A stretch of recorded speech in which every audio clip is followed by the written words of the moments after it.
llevará a cabo la mesa intitulada La Administración de Justicia Indígena, que será disertada por la maestra Carmen Sánchez Reyes y el maestro Ashanti Axayácatl II García, de quienes se leerá su síntesis curricular. La maestra Carmen Sánchez Reyes es maestra en Sociolingüística por la Universidad Mayor de San Simón, Bolivia. Licenciada en Comunicación Intercultural del Estado de México. Docente de tiempo completo en la Universidad Intercultural del Estado de México. Maestro Ashanti Axayácatl II García. Es licenciado en Derecho por la Universidad Autónoma del Estado de Quintana Roo. Maestro en Derecho por la Universidad Nacional Autónoma de México. Es fundador y coordinador del Seminario Permanente de Investigación Doctoral de la Unidad de Posgrado de Derecho de la Universidad Nacional Autónoma de México. En el 2021 formó parte del grupo de especialistas para el Foro sobre la Reforma Constitucional sobre Derechos de los Pueblos Indígenas y Afromexicanos, llevado a cabo por el INPI en la zona sur-sureste. Actualmente es profesor en la Universidad Autónoma del Estado de Quintana Roo, en las asignaturas de Filosofía del Derecho, y es a su vez candidato a doctor en la Unidad de Posgrado en Derecho de la Universidad Nacional Autónoma de México, dedicándose a las líneas de investigación, pluralismo jurídico, interculturalidad, sistemas normativos internos, derecho indígena, demodiversidad, crítica jurídica latinoamericana y derecho maya. Demos la bienvenida a nuestros participantes con un fuerte aplauso. Los acompaña en este evento como moderador el doctor Miguel Sadot Sánchez Carreño, a quien recibimos con un fuerte aplauso y a quien cedemos el uso de la palabra. Muchas gracias. Continuando con los trabajos de este congreso y agradecerles a todos su asistencia, que desde luego es enriquecedora por la participación que tienen a través de las inquietudes, de las preguntas. Hoy damos la bienvenida a dos extraordinarios investigadores, maestros que se han dedicado no solamente a entender, sino a analizar lo que hoy constituye nuestra materia fundamental, el interculturalismo jurídico expresado a través de la justicia indígena. En primer término, vamos a agradecerle sus reflexiones al maestro Ashanti Axayácatl II García, para escucharlo con toda atención. Maestro, tiene usted la palabra. Muchas gracias. Quisiera, primero que nada, agradecer a las coordinadoras, organizadores del evento, de este importante congreso, también al magistrado presidente del Poder Judicial del Estado de México, así como de forma especial a un entrañable amigo, un pensador crítico, el doctor Abreu, que nos acompaña el día de hoy. También agradezco la presencia de los asistentes, las asistentes, así como a nuestro moderador, el doctor Sadot, y a mi compañera, colega, la maestra Carmen Sánchez. Bien, mientras ponen Sí, ya está, gracias. Vamos a apelar un momento, vamos a comenzar apelando a un derecho de Eduardo Galeano, literato uruguayo. Vamos a apelar al derecho al delirio, vamos a delirar un poco. Vamos a imaginar que nunca llegó la reforma del 2011. No hay derechos humanos, no hay reconocimiento constitucional. Fuera, quitémoslo. ¿Sí? Vayamos más allá. No existe el principio pro persona, no existe el control de convencionalidad, no existe el control de constitucionalidad, no existe la jurisprudencia obligatoria. Pensemos y deliremos un momento este espectro, este ámbito. Vayamos a pensar también que nunca llegó el derecho humano a la consulta libre, previa, informada, culturalmente adecuada, ¿sí? Pero vayamos todavía más allá. Pensemos que nunca llegó el artículo 2 constitucional. No hay libre determinación, no hay autonomía, no hay sistemas normativos, no hay las 16 fracciones que componen el artículo 2 constitucional. De esto trata mi ponencia. Precisamente un poder judicial se encontraba ante estas características, ¿sí? El Tribunal Superior de Justicia, en su entonces, del Estado de Quintana Roo, se enfrentaba apenas a 3 años del lanzamiento del Ejército Zapatista de Liberación Nacional a esta postura, ¿sí? En 1997, el Poder Judicial de Quintana Roo decidió iniciar, pues, un sistema de justicia indígena en todo Latinoamérica. Y esto trajo innovaciones y trajo también deficiencias de corte colonial, de lo que se va a centrar esta plática, esta charla. Por un punto, la justicia indígena en Quintana Roo, de las comunidades mayas, no cualquier comunidad maya, sino los mayas más iguales, y el punto central, que es el análisis del discurso ideológico del derecho a través de la colonialidad.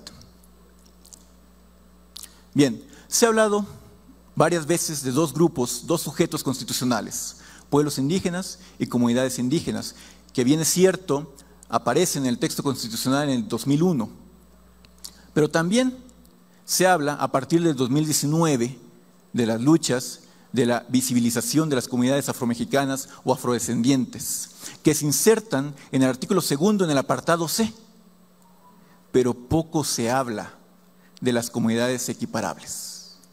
Y es que el espectro étnico en México no solamente está en lo interno. Tenemos, por ejemplo, como es el caso de Durango, como es el caso de Chihuahua, durante la política de población extranjera, ¿sí?, que llegan personas de Europa, principalmente menonitas y amish, que se estacionan, que llegan a vivir en Chihuahua, Durango. Y que posteriormente, en el 2005-2007, se trasladan a la península de Yucatán, principalmente en el estado de Quintana Roo, ¿sí?, y que tienen este reconocimiento desde el 2001, ¿sí?, de comunidades equiparables, y por lo tanto el derecho a todo lo contenido en el artículo 2 constitucional. Bien,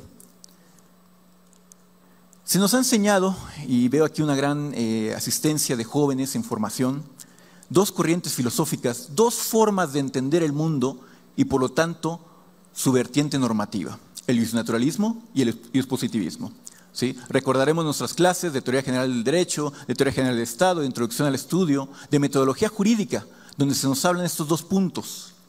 Y bien lo señalaba anteriormente el doctor Javier, ¿sí?, con respecto a la concepción de los derechos humanos de carácter universal.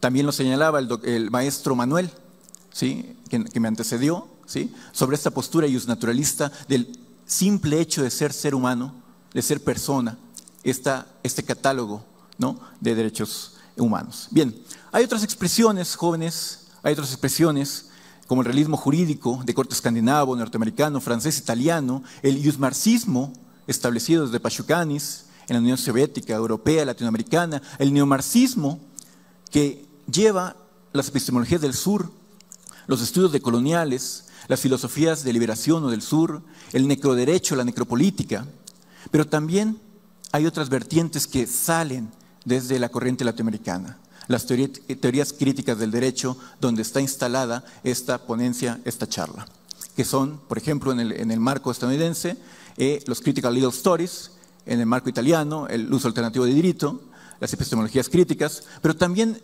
encontramos, derivado del planteamiento de las preguntas, de los paradigmas de los pueblos indígenas, el otro derecho, el no derecho y el derecho insurgente, por mencionar algunas. Precisamente el colonialismo, ¿sí?, entendido como un dispositivo de plantearse unas primeras preguntas ante el cambio del paradigma de lo que implica reconocer otras formas de derecho, ¿sí?, se empieza a conformar un pensamiento, ¿sí?, con un giro decolonial. ¿Sí? Encontramos los trabajos de Aníbal Quijano, que señala que la colonialidad es uno de los elementos constituyentes y específicos del patrón mundial de poder capitalista y se funda en la imposición de una clasificación de raza y de etnia. Pensemos el concepto teórico de raza y de etnia como un primer dispositivo ideológico de dominación, ¿sí?, en el continente de Abya Yala o en el continente americano, como sabemos. Bien. Y así se encuentra una gran cantidad de establecimientos sobre la colonialidad del poder, del saber, del ser y del sentir, cuestiones inherentes a los pueblos y las comunidades indígenas mexicanas. Encontramos con los trabajos de Pablo González Casanova, quien falleció recientemente, hace unos meses, ¿sí? Entrañable pensador, crítico, luchador, ¿sí? Que no se conformaba con el discurso oficial ni de la ciencia ni de la política, ¿sí? Un concepto clave, que es el colonialismo interno, ¿sí? Y él señala, el doctor, que es una estructura de relaciones sociales de dominio y explotación entre grupos culturales heterogéneos distintos. Si alguna diferencia específica tiene respecto a otras relaciones de dominio y explotación, es la heterogeneidad cultural que históricamente produce la conquista de unos pueblos por otros. Aguas, piénsese en términos del siglo XXI, 2023, conquista del pensamiento de unos sobre otros. Bien, existe una gran diversidad de formas de colonialismo interno, como la discriminación social, lingüística, que comentaba el doctor Pachistán, la sesión pasada, la jornada anterior, ¿sí? Una dominación sindical, agraria, fiscal, pero yo me voy a concentrar en la discriminación jurídica, en la colonialidad jurídica. Bien, encontramos entonces dos momentos. Un primer momento, el colonialismo, proceso que se relaciona con la ocupación militar, con la llegada de los españoles al continente, ¿sí? Y el control territorial, económico y jurídico. Y encontramos un segundo momento, algo denominado colonialidad, que hace referencia a esta lógica cultural, y entiéndase cultural también como la cultura normativa, la cultura jurídica, la cultura legal, de dominación colonial y a los dispositivos de herencia colonial. Algunos autores marcan que el colonialismo cesó casi en su totalidad entre los siglos XIX y XX, ¿sí? Y que continúa en la actualidad la colonialidad en sus diferentes matrices. Bien, estamos así insertados, incluyendo también los pueblos y las comunidades indígenas, en una sociedad de la modernidad, de la transmodernidad, según Dussel, de la hipermodernidad, según Lipovetsky, ¿sí? Que tiene factores de carácter patriarcal, imperialista, eurocéntrico, epistemicidia y colonial. Precisamente aquí se empiezan a desarrollar los primeros pensamientos en contra de estos sistemas políticos, económicos, sociales y culturales. Bien, y se empieza a formar, ¿sí? Una corriente a nivel latinoamericano, ¿sí? Como encontramos, por ejemplo, Oscar Correas, a Boaventura de Sousa, a Aníbal Quijano, a Catherine Wash, a Antonio Carlos Wagner, ¿sí? Que empiezan a repensar el derecho desde esa vieja vertiente románica, alemana, del justnaturalismo y del justpositivismo. Empezamos a darnos cuenta de las alteridades que existen en Latinoamérica y específicamente que suceden y emergen de los pueblos y las comunidades indígenas. Bien. Encontramos una vertiente, el derecho insurgente, ¿sí? Con los trabajos de la Torre Rangel en Aguascalientes, pero también con los trabajos de Ricardo Prestel Pacelo en Brasil, ¿sí? Que precisamente narran este derecho que nace del pueblo como derecho insurgente, ¿sí? Y así, yo había hablado anteriormente de algunos dispositivos neocoloniales, como la raza, el racismo y el epistemicidio. El derecho indígena se ha entendido, se ha creído, se ha versado sobre una mitificación y una mistificación. Lo místico, el naturalismo, lo chamánico, lo folclórico, lo subalterno, lo no importante, lo no civilizado. Y por otro lado, la mitificación, el mito de lo que implica los usos y costumbres que atinadamente el maestro Manuel señaló como una expresión terrible, ¿sí? Pero que realmente es un concepto de carácter racial, de carácter discriminativo. Bien, encontramos un epistemicidio, ¿sí? Donde una cultura se impone sobre otra y por lo tanto rechaza las formas de validez de su conocimiento, de sus cargas axiológicas, de sus valores, de sus normas, de sus procedimientos, de su cultura, de sus autoridades, de su lengua, de su autoridad, de sus patrones de entendimiento y cosmovisión. Y entre todo eso también encontramos un epistemicidio de carácter jurídico y normativo. Así se ha aperturado una brecha del giro decolonial en Latinoamérica y también en México. Bien, así llegamos a este término, colonialidad jurídica, que hace referencia, este concepto sostiene que muchos aspectos de los sistemas legales, incluyendo leyes, regulaciones y procesos judiciales, retienen ideologías coloniales subyacentes, dinámicas de poder y prejuicios que fueron impuestos inicialmente por los colonizadores. Encontramos los trabajos de Noboa Monreal, chileno, que en su obra El derecho como obstáculo al cambio social, critica el derecho como un instrumento, como una herramienta que perpetúa estas características de la transmodernidad en la cual nos encontramos. Bien. Voy a utilizar una frase icónica del doctor Óscar Correas, que también falleció hace unos años, ¿sí?, que señala por qué el derecho dice eso que dice y no otra cosa. Realmente lo que hace el doctor Óscar Correas es analizar el discurso del derecho. ¿Por qué la Constitución dice lo que dice y no otra situación? Bien, me voy a adelantar un poco más, voy a la parte de la justicia en Quintana Roo, la ley de justicia indígena. ¿Sí? Bien, yo provengo del estado de Quintana Roo, pude trabajar bastante tiempo con las comunidades de allá, las comunidades que habitan, se autodenominan Cruzop, haciendo referencia al culto de la cruz parlante. Estas comunidades están insertas en una teocracia militar. Vamos a encontrar generales, cabos, soldados, tenientes, capitanes, que a través de un sistema de guardias resguardan, ¿sí?, valga la redundancia, centros ceremoniales en torno a la Santísima o algo llamado cruz parlante. De hecho, el término cruzop es una palabra compuesta del español de la cruz, ¿sí?, de la cruz parlante, y op, que es el gentilicio, ¿sí?, de la pluralidad de gentes de los mayas. ¿Sí? El estado es un estado joven, tengo que decirlo, junto con Baja California del Sur. Es un estado que surge como entidad federativa apenas en el 74, y entonces se planea un desarrollo a nivel estatal de esta zona. La zona norte, centro y sur, la zona norte como un turismo internacional, la zona centro que se resguarda como la zona maya, denominada zona maya, y la zona sur que es el sector gubernamental, la capital del estado. Y precisamente en la zona maya es donde ocurre algo histórico, algo mal denominado la guerra de castas, que dura aproximadamente casi 50 años, ¿sí?, y que es el enfrentamiento de los mayas rebeldes, como se les conocía, o de los mayas macehuales, con el ejército federal mexicano.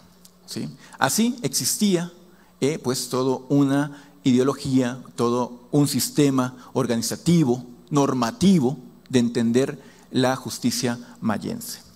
Y bien, posteriormente y en la actualidad, y ya metiéndonos al tema de la justicia indígena, existen en la actualidad 17 jueces tradicionales, 17 juzgados tradicionales que no están incorporados en todos los municipios, sino que están principalmente en la zona centro del estado de Quintana Roo. Encontramos en la comunidad de Pozo Pirata, Xatil, Tixcacalguardia, Señor, Yaxley, Chumpón, Yalchen, San Silverio, Sacamucuy, Chanchen 1, Jotzonot, Yaxché, San Juan de Dios, Tulum, San Francisco, San Martiniano y Agua Azul. Y precisamente esto surge, estos juzgados tradicionales, porque en 1997, ¿sí?, la voluntad política se establece, se crea, se diseña la Ley de Justicia Indígena del Estado de Quintana Roo. Aguas, no existía la reforma de los derechos humanos, no existía el artículo 2 constitucional de la libre determinación.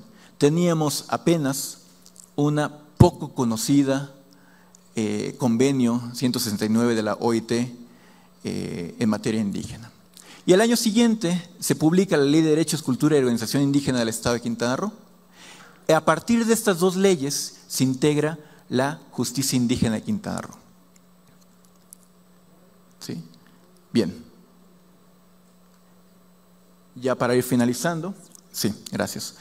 Esta ley de justicia indígena crea 3 figuras exógenas que no están adscritas al pensamiento prehispánico maya, ¿sí?, que es el Consejo de la Judicatura de la Justicia Indígena, que es una magistratura unitaria de asuntos indígenas, y 17 jueces tradicionales.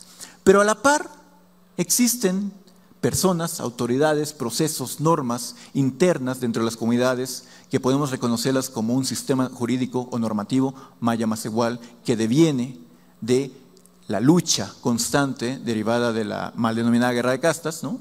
Y encontramos así, como lo había señalado, generales, tenientes, capitanes, pero también encontramos sacerdotes, rezadoras, vaqueras, viudas, músicos, que integran la parte normativa de cómo debe desempeñarse y regularizarse la misma comunidad, a partir de dos sistemas, un sistema de cargos y un sistema de guardias que rotan entre los diferentes 5 centros ceremoniales. Bien, estas son las imágenes de algunos juzgados. Cuando inician labores los jueces tradicionales en las diversas comunidades, ¿sí?, la misma comunidad se reúne y crea sus propios juzgados con diferentes materiales de la región, ¿sí? Podemos ver que la mayoría de ellos están al lado de las subdelegaciones municipales de la Iglesia Maya, ¿sí? Pero también encontramos, ¿sí?, que en el frontispicio, en las fachadas de dichos juzgados, pues está la placa del Poder Judicial del Estado de Quintana Roo como una característica simbólica de asimilación, ¿sí? Precisamente platicando con el magistrado de Asuntos Indígenas, quien ha estado al frente estos casi 25 años, ¿sí?, de las luchas indígenas de Quintana Roo, me comentaba que la visión del derecho occidental es la de judicializar, burocratizar la justicia normativa maya, ¿sí?, y generar informes, generar recursos, generar pues todo este sistema occidental escrito, ¿no? Y esa pues era una crítica que formulaba en su momento el magistrado de Asuntos Indígenas del Estado de Quintana Roo. Bien, también encontramos a los jueces tradicionales, son personas que son sacerdotes, que son rezadores, que uno de ellos es taxista, otro de ellos es herrero, ¿sí?, que todos son campesinos, o la mayoría de ellos son campesinos, que desde que tomaron el cargo en 1998 hasta la actualidad continúan, ¿sí?, no hay una diferenciación de tiempo en los cargos, ¿sí?, y que son personas sumamente honradas dentro de las comunidades mayas. Bien, hasta la fecha, bueno, por lo menos en el 2022, tuvimos 3.537 audiencias en dichos juzgados, y la misma ley del sistema de justicia indígena marca la competencia por materia familiar, materia civil y materia penal, ¿sí? Aguas, hay que tener claro en algo: un sistema externo marca las reglas del juego de un sistema interno, ¿sí? Encontramos también matrimonios mayas, bautizos mayas y 15 años también como parte de las funciones de los jueces mayas quintanarroenses. Bien, existe lamentablemente en México todavía una cuestión de validación. Un sistema valida a otro sistema. El sistema jurídico mexicano valida al sistema normativo indígena, por lo menos de Quintana Roo. ¿Por qué? Porque la justicia indígena ha sido vista como auxiliar, como alternativa, como subordinada de la justicia formal occidental, ¿sí?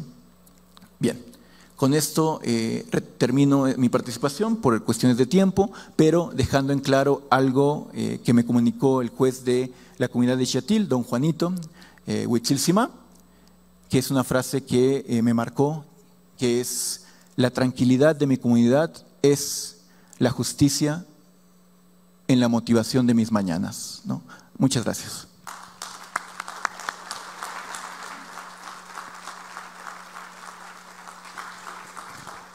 Maestro, le agradecemos esta exposición en donde acentúa la forma en que, como usted lo llama, el colonialismo jurídico se ha impuesto en nuestra concepción de justicia. Esta descripción que hace, y en el caso particular de Quintana Roo, en el que a través de dos pilares fundamentales se sostiene un nuevo interés por la aplicación de la justicia, como fueron los dos ordenamientos de 1997 y 1998. Y una de las expresiones visibles en donde vemos que el espíritu que se encuentra animando a los pueblos y comunidades indígenas no queda callado. Este trabajo que hacen los 17 jueces con los magistrados, con el Consejo de la Judicatura, son un impulso importante para lo que podemos entender como la justicia. Y si nos damos cuenta, esta es una línea que se ha venido dando en todo el desarrollo del Congreso. ¿Qué es lo que al final exhiben todos estos análisis y estas reflexiones? Que lo que subyace es una concepción dualista de conceptos, de términos, de valores, y en donde uno de ellos, uno de los elementos importantes son los derechos humanos. Hay una concepción que ha sido impuesta de la concepción individualista occidental de los derechos humanos individuales. Pero han estado al margen los derechos, y que también tenemos que acogerlos así, derechos humanos de las colectividades. Y desde el inicio de nuestra historia, desde el inicio de las invasiones, estos derechos han quedado totalmente sumergidos, enterrados en una concepción que se ha impuesto. Quizás, y ahora que estamos en el mes de diciembre y que dentro de la religión católica celebramos lo que son los domingos de Adviento, creo oportuno recordar la primera manifestación de defensa hacia los indios, como así se llamaba, en el cuarto domingo de Adviento. En 1511, un fraile dominico en la isla de La Española, República Dominicana, hizo la primera defensa de los derechos de los indios, como le llamaban. ¿Con qué derecho y con qué justicia, decía Antón de Montesinos, viendo de frente a los españoles, entre ellos estaba el virrey Diego Colón, con qué derecho imponen esta crueldad de servidumbre a los indios de estas tierras? En esa defensa le seguiría otro dominico, el obispo de Tlaxcala, Julián Garcés, que envió una carta al Papa Paulo III, y eso derivó en una carta encíclica Sublimes Deos, en donde se acepta que los indios son seres racionales y que comprenden y que tienen derecho a la libertad, a la propiedad. Bartolomé de las Casas terminaría con esta triada de defensores dominicos que tomó una resolución de la defensa. Pero aún con esos antecedentes seguimos, y todavía en este momento tenemos esa expresión que no ha visibilizado y sobre todo que no ha actuado. Ayer lo comentaba el presidente Sodi, que 3 son los verbos que debemos de conjugar y sobre todo vivir en lo que debe de ser la implantación real de una justicia indígena: escuchar, entender y dialogar. Y en las mesas anteriores se proponía este diálogo constitucional de la justicia, de la concepción de los pueblos y comunidades indígenas y también de lo que es el derecho positivo. Le agradecemos este análisis jurídico, y en donde en uno de los títulos que usted menciona yo le daría esa afirmación de su ponencia: otro derecho también es posible. Muchas gracias, maestro Ashanti, y con mucho gusto cedo la palabra a la maestra Carmen Sánchez Reyes para escucharla en su ponencia. ¿Se escucha? Sí.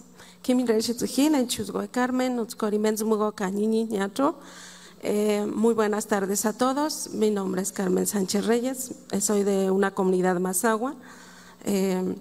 Lo que hice fue saludarles en mi lengua materna.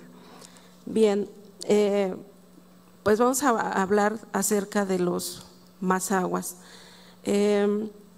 Los mazahuas son un pueblo originario que han estado en constante transformación. Ya no son los mismos mazahuas de hace 50 años que los que están ahorita. Ellos, con el pasar de los años, han vivido diferentes procesos Ellos han vivido migraciones, han vivido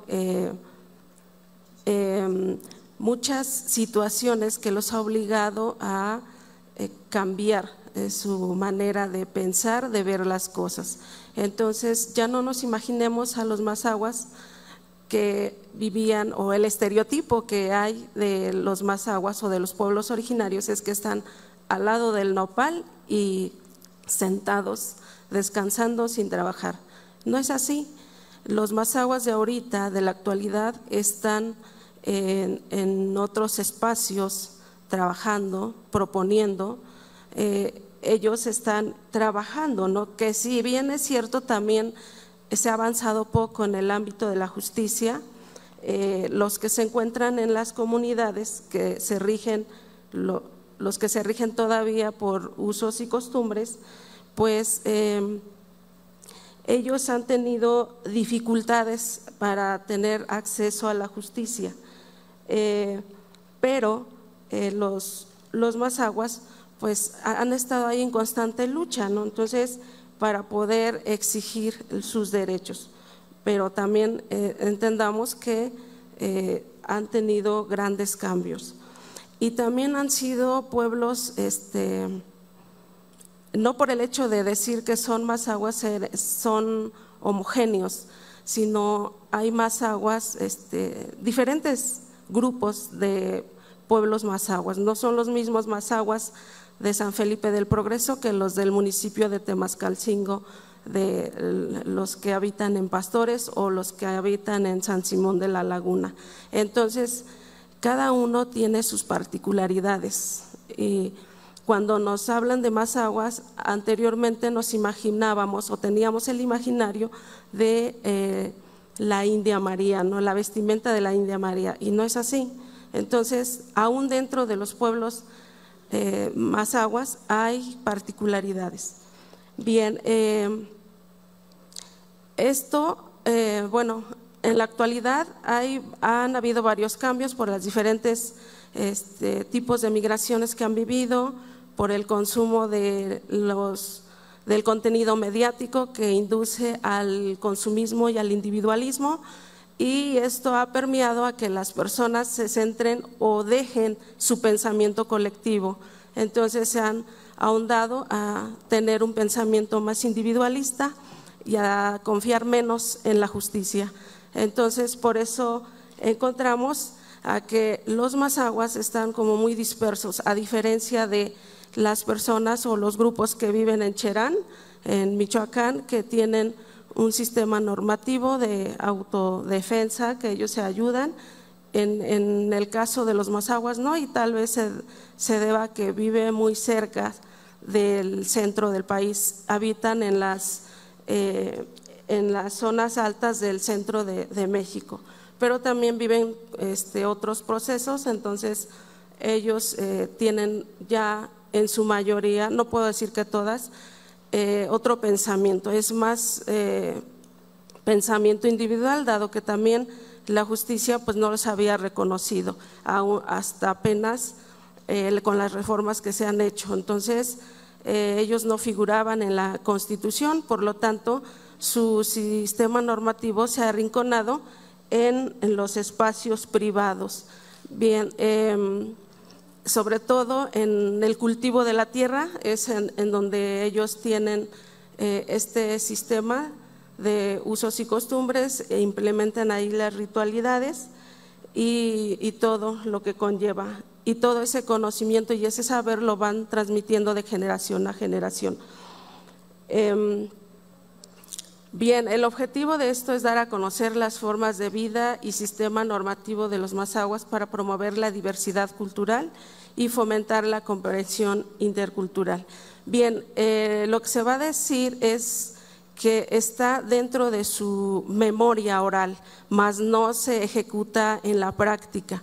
Entonces, y lo poco que hacen de manera colectiva, lo hacen solamente en ciertos aspectos. En el ámbito de la justicia, no, porque cuando se cometen delitos, grandes son las diferentes instancias del Estado, los que se dedican a impartir justicia, son aquellos quienes resuelven los conflictos. Cuando son casos menores, son conflictos menores, como en el caso de la vigiato, el robo de un pollo o un guajolote o un borrego, o que hubo alguna agresión verbal entre habitantes de la comunidad, es el delegado que es quien soluciona el conflicto, pero como les mencionaba hace rato, el pensamiento ya es muy individual. Aquellos que tienen el poder adquisitivo pues tienden a recurrir en las instancias de arriba y pueden, hacen demandas, y quien le invierte más es quien quien se le hace caso. Entonces, eso es lo que sucede en la realidad. Me pareció hace un rato muy interesante, y las ponencias de ayer cuando mencionaban que Guerrero, que Cherán, de Michoacán, se regían por este sistema, bueno, tenían un sistema normativo propio de la comunidad, cosa que no sucede aquí. ¿Por qué? Porque las personas están muy enfocadas en la cuestión política, entonces, y esto ha permeado a que haya rupturas y que no haya un pensamiento colectivo en el ámbito de la justicia. Para la cuestión de las fiestas, ahí sí se implementa la ayuda, que es conocida como el fochte. Entonces ahí sí se ayudan, pero para cuestiones de justicia incurren a los sistemas que imparten justicia. Entonces entre ellos no resuelven este tipo de conflictos. Bien,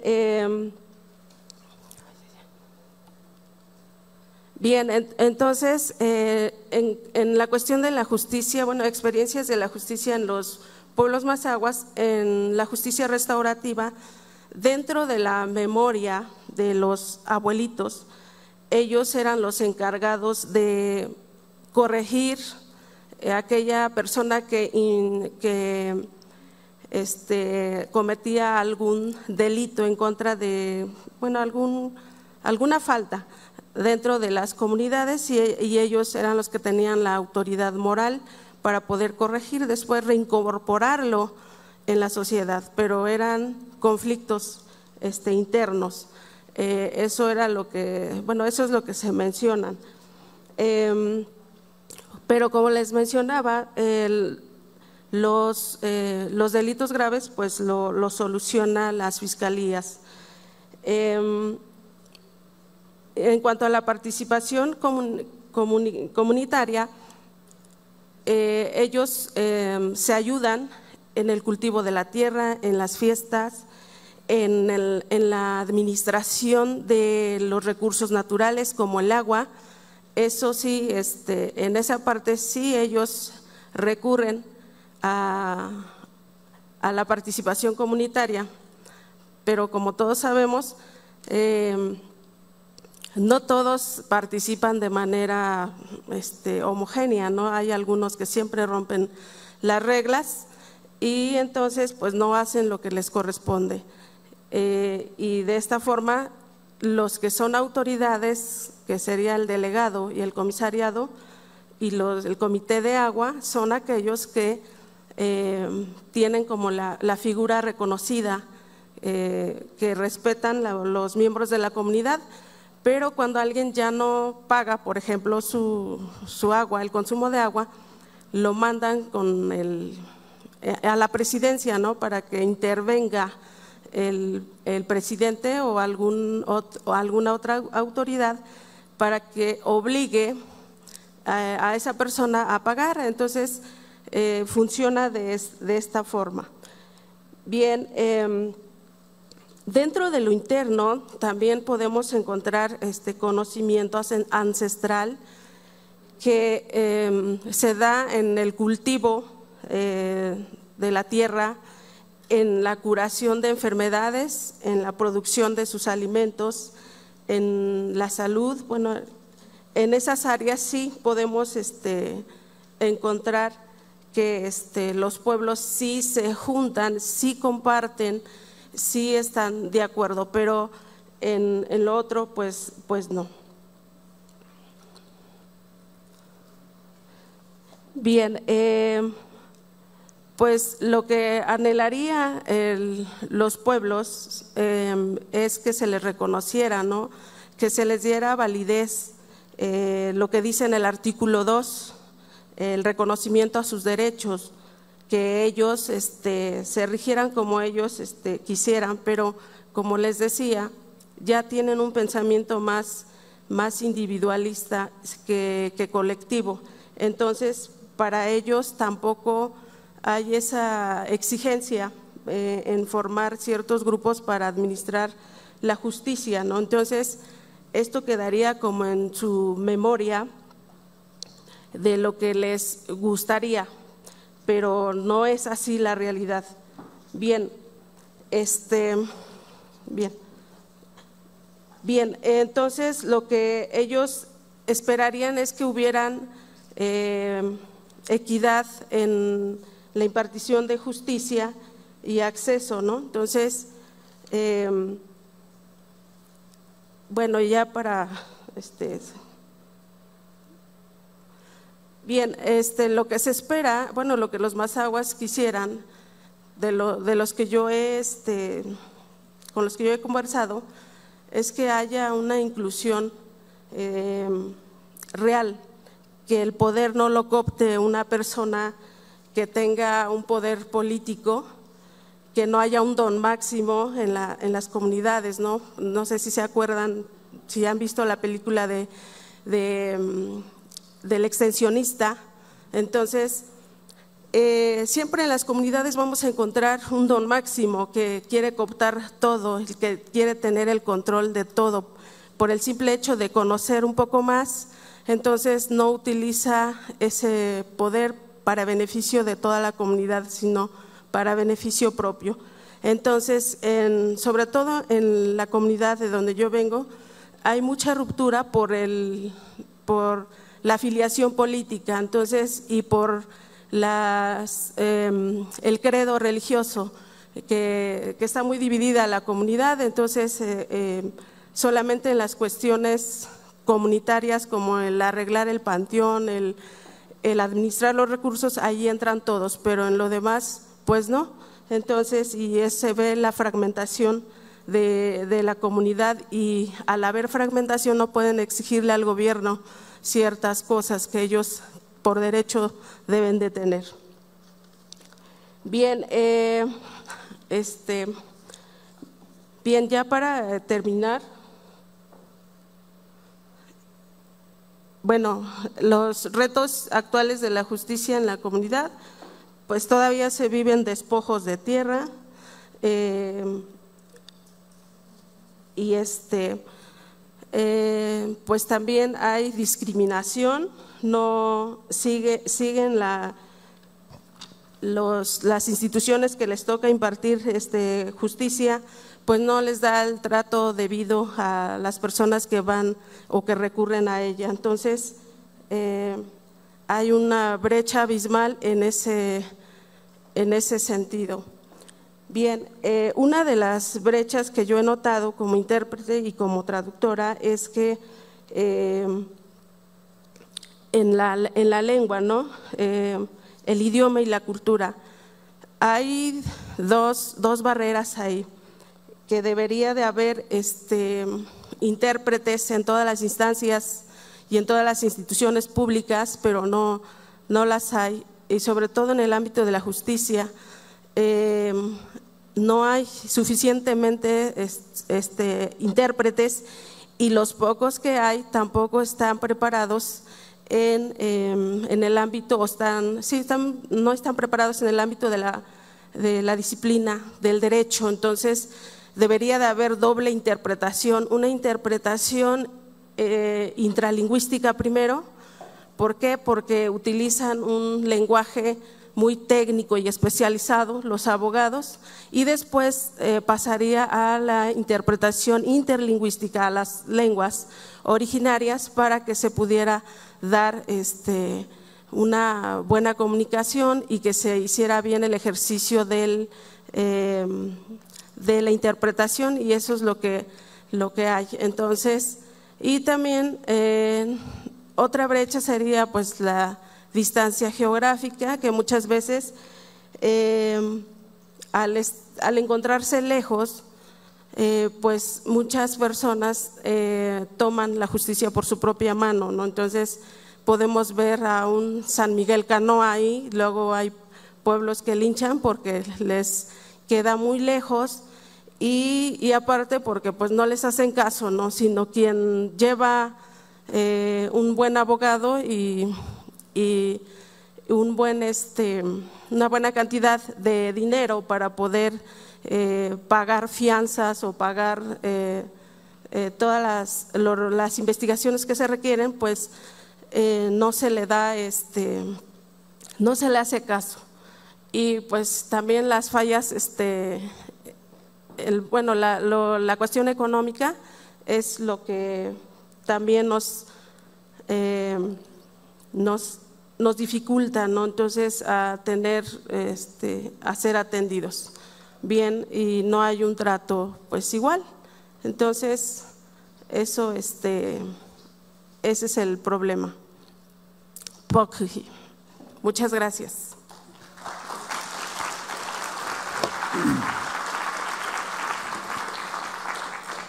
Muchas gracias, maestra Carmen Sánchez. Y esta aportación que hace usted del análisis de las experiencias de la Administración de Justicia en las comunidades mazahuas, y en donde señala de una forma muy clara cuáles son los retos, las brechas a las que se enfrentan y las figuras que han surgido dentro de la justicia indígena, como lo menciona usted, la justicia restaurativa, que ha sido una aportación importante en lo que es nuestro sistema fundamentalmente penal. Hasta la reforma que se hace en el 2017 del artículo 17 constitucional, donde por vez primera se ven medios alternativos para la solución de controversias, estamos dando una participación y una visión que permite algo distinto de lo que ha sido la justicia, llamémosle occidental, la justicia que se da a través de los sistemas jurídicos que hemos venido de alguna forma desarrollando. Pero hace usted un énfasis, y con eso yo subrayaría lo más importante en la actitud institucional, constitucional que debe tener el Estado mexicano: el reconocimiento. Alguien mencionaba la filosofía del otro.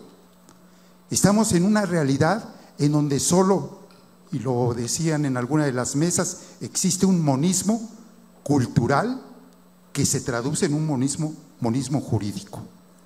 Y uno se sorprende cuando lee uno, ve uno los textos fundacionales de nuestro país y se pregunta: ¿cuándo aparecen las comunidades indígenas? ¿Cuándo aparece el término, porque así se usaba, de indios en los textos constitucionales? El primer texto constitucional a partir de la independencia, 1824. En la Constitución no hay mención de los indios. 1836 y 1843 constituciones centralistas, no aparece el concepto de indios o el término de indios o indígenas. La Constitución de 1857 y la de 1917 no aparecen. Pareciera que nuestros textos constitucionales organizaran el poder para otro tipo de población. En este país no había indios.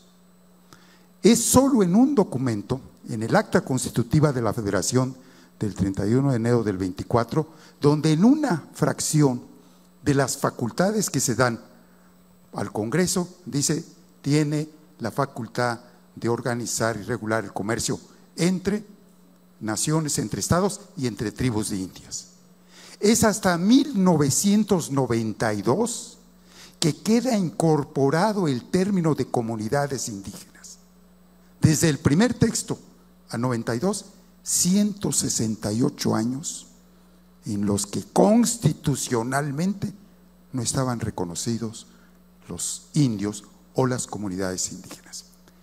Y hoy tenemos una experiencia en donde, vuelvo a insistir, es el reconocimiento. Hoy se exige que reconozcamos.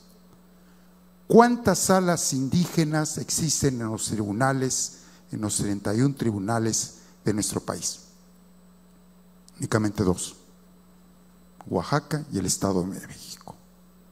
¿Cuántos grupos étnicos existen en nuestro país? 68, 69 se mencionan, además de los afrodescendientes.